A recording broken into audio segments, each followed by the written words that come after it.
can be pretty disappointing to take a long walk for not much of a payoff. And I think that's what happens with puns and why puns get a bad rep. I think puns are great. I'm here to defend puns.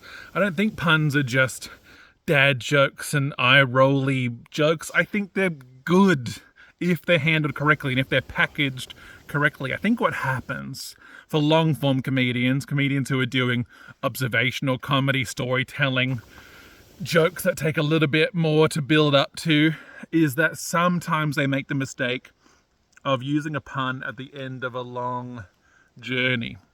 They use a pun at the end of a long journey and it becomes a load-bearing pun. And the audience is there going, is that it? Is that what this whole time?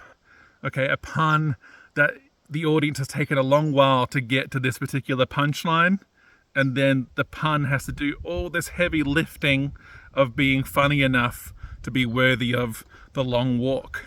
This is why I suggest that if you are going to use puns, if you are going to use wordplay, use it to color the journey. Use it to be little marshmallows, little bits of flavor on the way to a bigger payoff.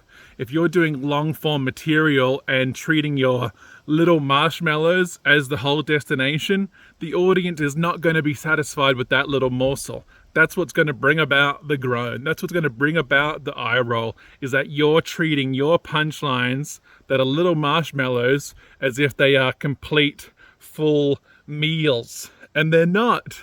They're little bits of sweetness. They're little bits of fun.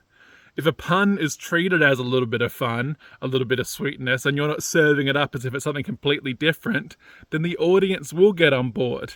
But you will need to treat them to something more significant and more substantial in the shape of a surprising punchline. For you one-liner comedians, this doesn't apply to you. Your whole business is puns and wordplay and having fun with what you can surprise the audience with.